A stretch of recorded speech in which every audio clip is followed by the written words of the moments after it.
لله رب العالمين والعاقبة للمتقين والصلاة والسلام على أشرف الأنبياء والمرسلين سيدنا محمد وعلى آله وصحبه أجمعين أما بعد فأعوذ بالله من الشيطان الرجيم بسم الله الرحمن الرحيم يا أيها الذين آمنوا اتقوا الله حق تقاته ولا تموتن إلا وأنتم مسلمون صدق الله العظيم قابل قدر معزز بزرگوں نوجوان بھائیوں رمضان المبارک کا یہ مقدس ترین مہینہ اللہ نے اپنے فضل سے اور اپنے کرم سے ہم لوگوں کو عطا فرمایا اور یہ رمضان المبارک کا مہینہ اپنے اختتامی مراحل میں داخل ہو چکا ہے۔ گنتی کے چند گھنٹے باقی رہ گئے ہیں، اس لیے ان بچے ہوئے اوقات کی بھی اگر حفاظت کر لی جائے تو بہت غنیمت ہے۔ رمضان المبارک کے اندر جو عبادتیں ہم نے کی ہیں اس پر اللہ کا شکر ادا کرنا چاہیے، اور جن عبادتوں میں کوتاہی رہ گئی ہے اس پر اللہ تبارک و تعالیٰ سے معافی مانگنا چاہیے۔ ہمارے بزرگوں کا معمول تھا کہ رمضان المبارک کے گزرنے کے بعد کے 6 مہینے اللہ تعالیٰ سے رمضان کی عبادت کی قبولیت کی دعا کرتے تھے، اور باقی کے 6 مہینوں میں دعا کرتے تھے اے اللہ آئندہ سال آنے والا رمضان اپنے کرم سے ہم کو عطا فرما۔ اس لیے جن لوگوں نے روزے رکھے ہیں، عبادت کی ہے، تراویح پڑھی ہے، ان لوگوں کو اللہ کا شکر ادا کرنا چاہیے۔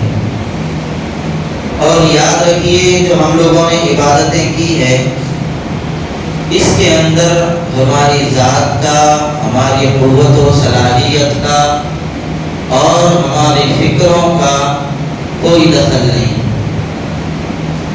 یہ تو محض ان کا کرم اور ان کا فضل ہے کہ انہوں نے اپنی عبادت کے لیے ہم جیسے گنہگاروں کو قبول کر لیا ہے۔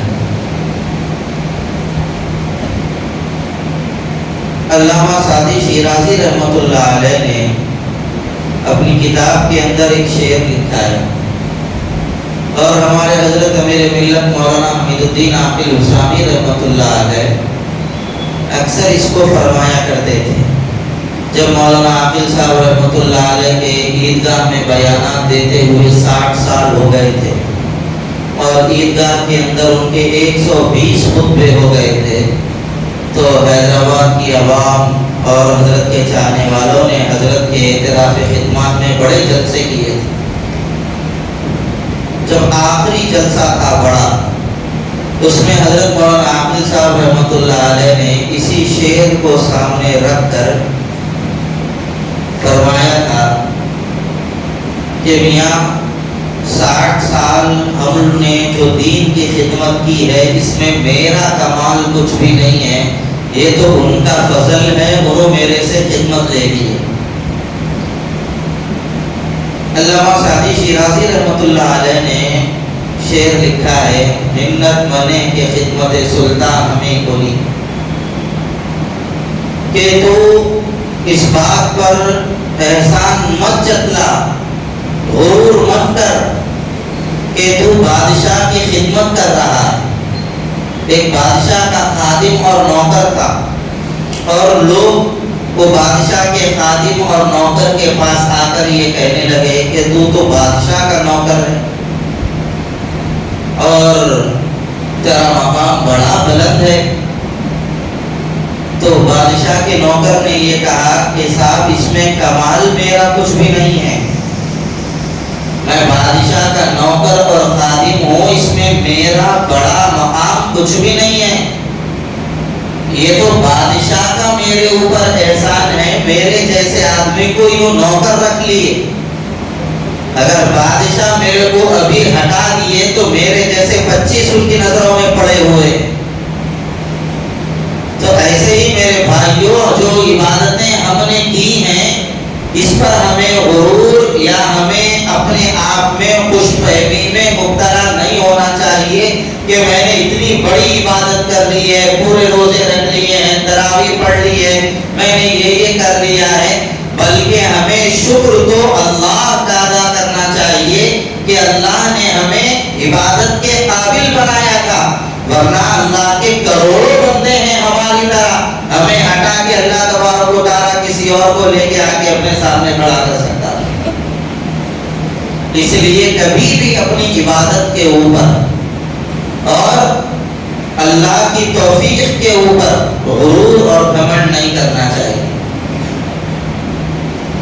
محمود غزنوی بہت بڑے بادشاہ گزرے، ان کے ایک وزیر تھے، ان کا نام ایاس تھا، بڑے عقل مند، ذہین، خطیب قسم کے آدمی۔ ان کے تذکرے بہت زیادہ ہیں۔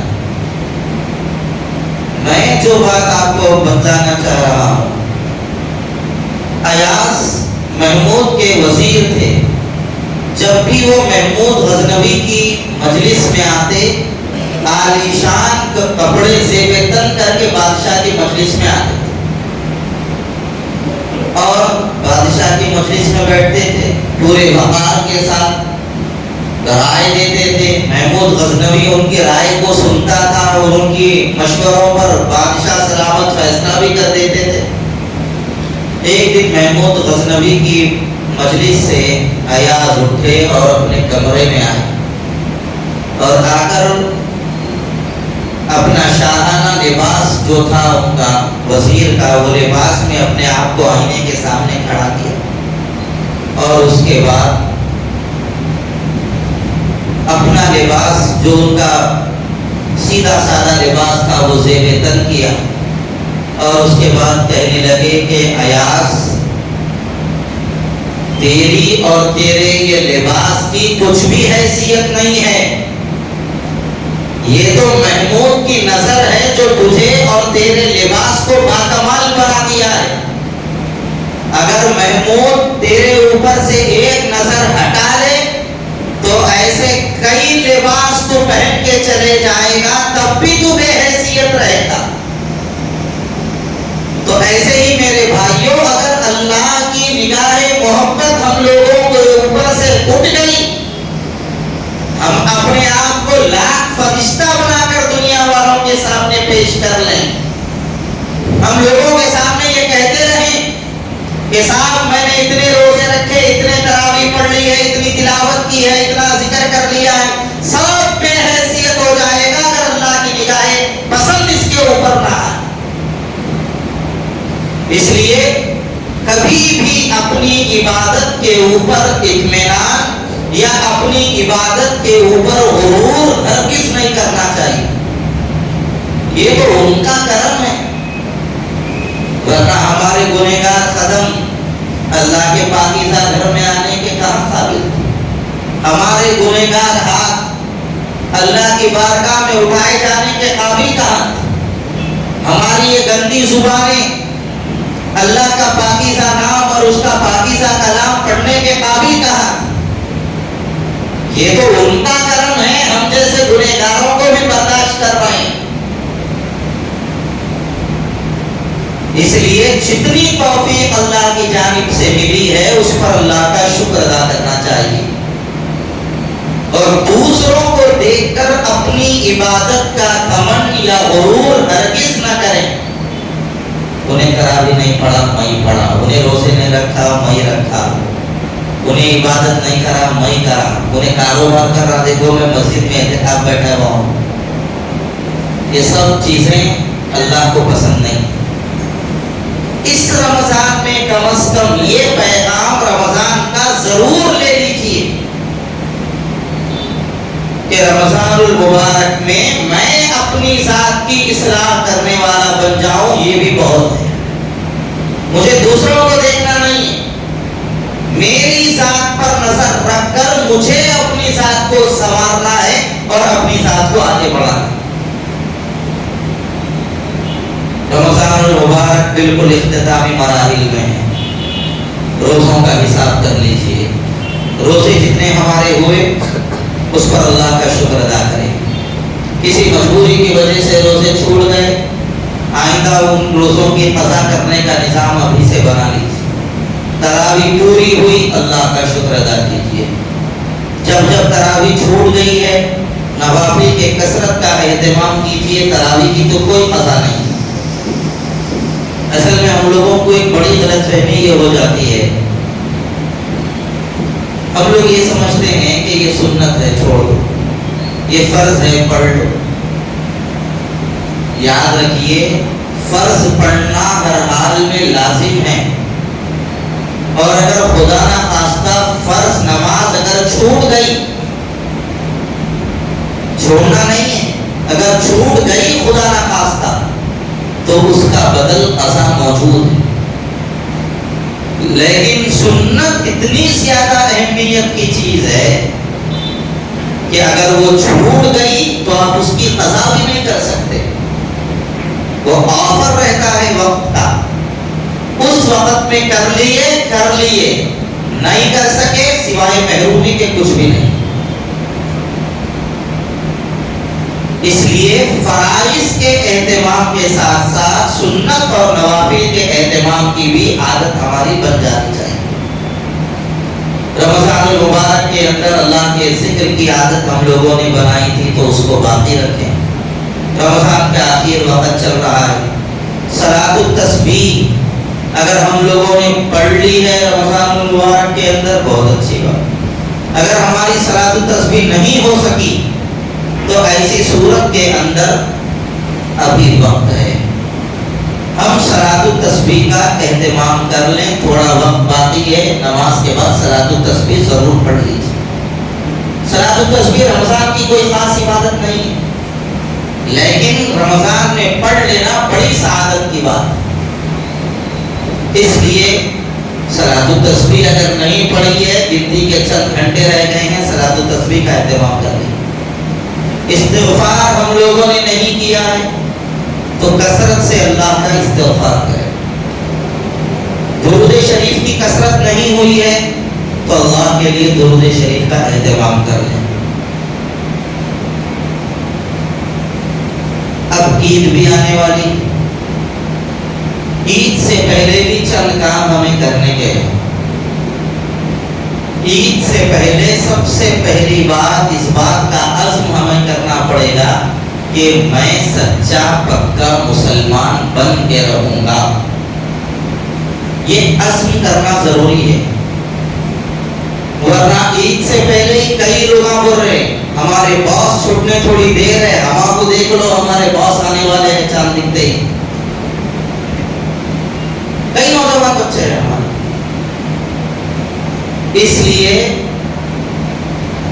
شیطان چھوٹنے سے پہلے ہمارے اندر کا جو شیطان ہے، ہمارا نفس، اس کو کچل دیجیے اور اس کو اس بات کا پابند بنا دیجیے کہ تمہیں مسلمان بن کر رہنا ہے، اور مسلمان بن کر جینے کا مزاج اپنے اندر پیدا کیجیے۔ غیروں کی غلامی، غیروں کی نقاری، غیروں کی تہذیب پر فدا ہونے کا مزاج اللہ کے واسطے ختم کر۔ مسلمان ظاہر کیجئے، یہ وقت ہے اپنے اسلام کے ظاہر کرنے۔ دوسرے تو دشمنیوں میں کہاں سے کہاں تک گزر گئے، وہ لوگ تو آ کے اس وقت کہہ رہے ہیں خریداری بھی مسلمانوں سے مت کرو، یہاں تک وہ لوگ کہہ رہے ہیں۔ ہم ایسا نہیں کہتے، ہم تو صرف اتنا کہتے ہیں اپنے آپ کو ظاہر کر دو، دنیا کیا کہہ رہی ہے کہنے دو، میں رسول اللہ کا غلام ہوں، ڈنکے کی چوٹ پر لوگوں کو بتاؤں گا کہ تمہاری کچھ بھی حیثیت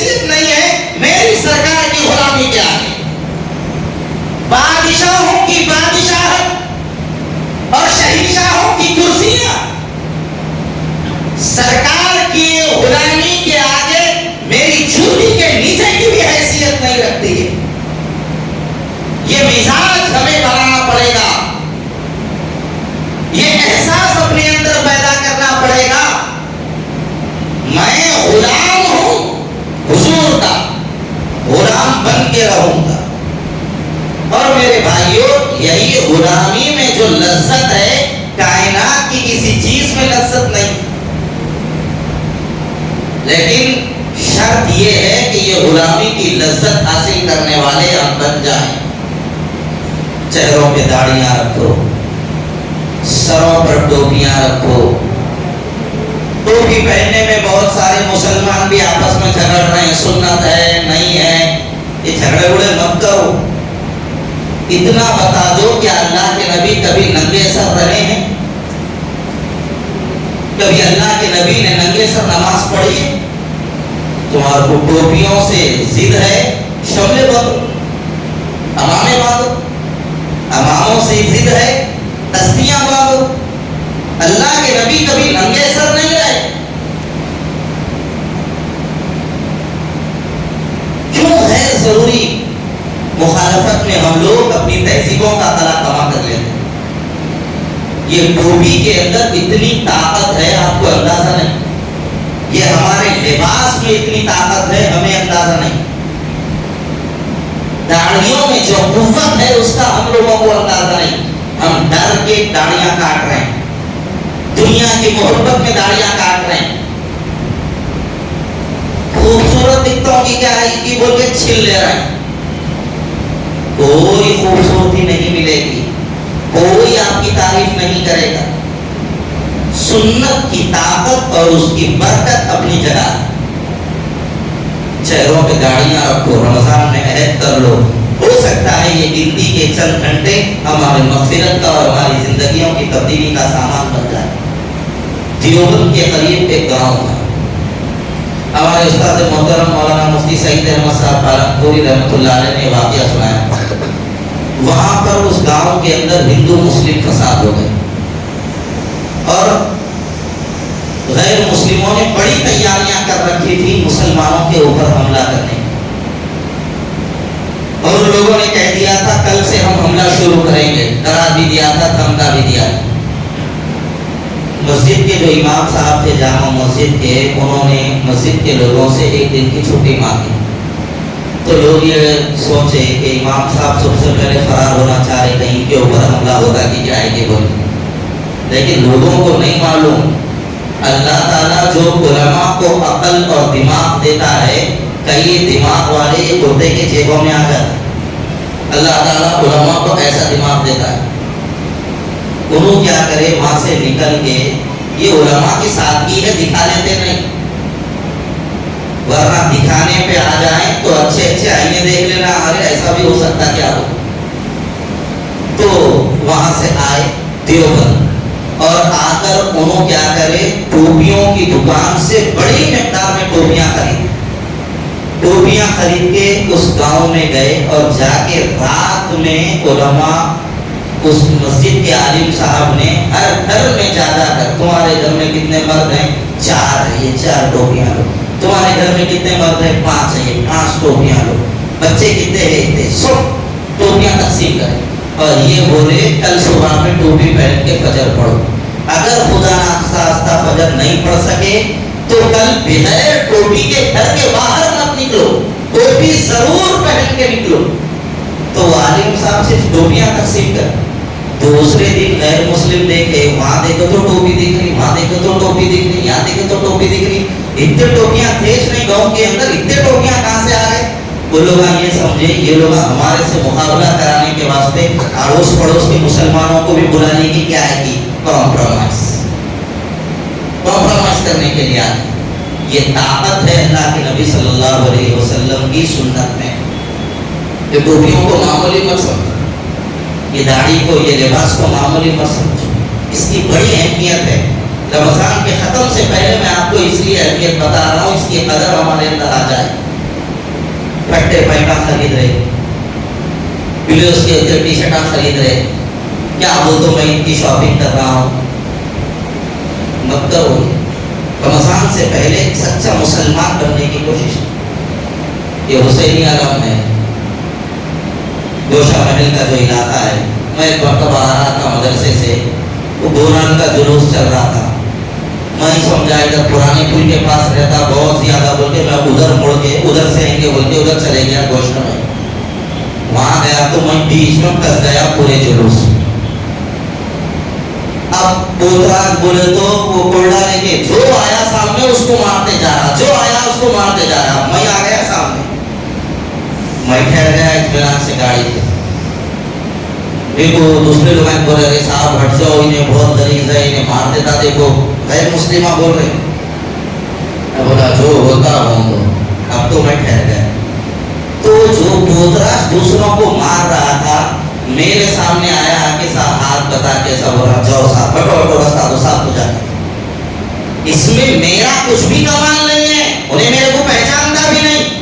یہ سنت کی طاقت ہے، یہ ٹوپی کی طاقت ہے، یہ لباس کی برکت ہے. میرے بھائیوں سمجھو ان چیزوں کو، سمجھنے کی ضرورت ہے. ہم مسلمانوں، ہم لوگ اس کے مزاج کو، مزاج شریعت کو اور منشأ نبوت کو ہم سمجھنے کے لیے تیار نہیں. اس لیے سمجھو اس بات. عید سے پہلے اللہ کے واسطے کٹنگ ذرا انسانوں کے ویسی کرو، جانوروں کے ویسی کٹنگ مت کرو. اوپر اتنے اوپر تھوڑے بال رکھ لیے پھر نیچے ایسے ویسے کرا رہی یہ کرا رہی ہوں. اللہ کے واسطے مت کرو. آج کی رات اگر چاند نظر آ جائے تو آج کی رات لیلۃ الجائزہ، اللہ سے مانگو. چاند رات گھومنے پھرنے کی رات نہیں ہوتی ہے، چاند رات عبادت کی رات ہے. بازاروں میں جانا حرام ہے ایسی بات نہیں ہے. آپ کو ضرورت ہے ضرور بازار جائیے، ضرورت کا سامان لے کے آ جائیے، لیکن غیر ضروری اپنے اوقات کو بازاروں میں مت گنوائیے. عبادت کیجیے، تلاوت کیجیے، اللہ سے مانگیے. آج کی رات اللہ سے مانگ کر لینے کی رات ہے. اللہ آج دینے کے اوپر آمادہ ہے. مگر اجتماعی دعا سب مل کے بیٹھ کے دعا کریں گے ایسا کوئی ثبوت نہیں. انفرادی دعا کریں، اللہ سے مانگیں سارے لوگ. اور آج کی رات میں غربا کا خیال کریں، صدقۃ الفطر ادا کریں. صدقہ فطر کیا ہے؟ عید سے پہلے غریب مسلمانوں کی خیرخواہی کا ایک جذبہ ہے. عبادت میں جو کوتاہی اور کمی رہ گئی ہے اس کی بھرپائی ہے. لہذا صدقہ فطر ادا کیجیے. صدقہ فطر کیسا ادا کریں؟ آپ بالکل غریب ہیں، راشن کا چاول کھانے والے ہیں، ہفتے میں ایک دن گوشت کھانے والے ہیں. آپ کی ایسی حیثیت ہے 80 روپے کے حساب سے، گیہوں کے حساب سے صدقہ فطر ادا کریں. ذرا اور آپ اعلیٰ معیار کے ہیں، ذرا اچھے ہیں آپ، تو ایسی صورت کے اندر جو کے اعتبار سے 245 روپے کے حساب سے آپ صدقہ فطر ادا کریں. آپ کی حیثیت اور اچھی ہے ذرا تو کھجور کے حساب سے دیجیے. کھجور آپ پیٹ کھجور کھا رہے ہیں، ایسے معمولی کھجور کھا کے ایسے ہی آپ نارمل زندگی بسر کر رہے ہیں، 350 روپے دیجیے.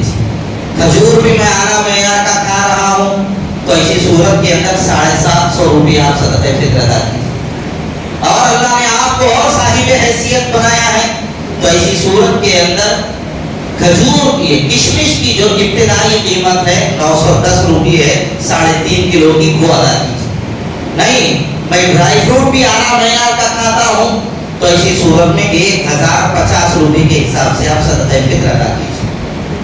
یہ ساری مقدار ہم نے آپ کو بیان کر دی ہے، آپ اپنے اعتبار سے صدقہ فطر ادا کیجیے. صدقہ فطر انہیں کو دینا ہے جن کو ہم زکات دیتے ہیں. مدارس کو دیجیے، خاندان کے غربا کو دیجیے، اڑوس پڑوس میں جو غربا ہیں ان کو دینا چاہتے ہیں ان کو دیجیے. صدقہ فطر ضرور ادا کیجیے. عید کی نماز سے پہلے صدقہ فطر ادا کرنا واجب ہے. جو آدمی گھر کا ذمہ دار ہے اس کی ماتحتی میں جتنے لوگ رہ رہے ہیں ان سب کی طرف سے اس بڑے آدمی ذمہ دار آدمی کے اوپر صدقہ فطر ادا کرنا واجب ہے. بیوی کا اگر شوہر صدقہ فطر ادا کر رہا ہے گنجائش ہے ادا کر سکتا ہے.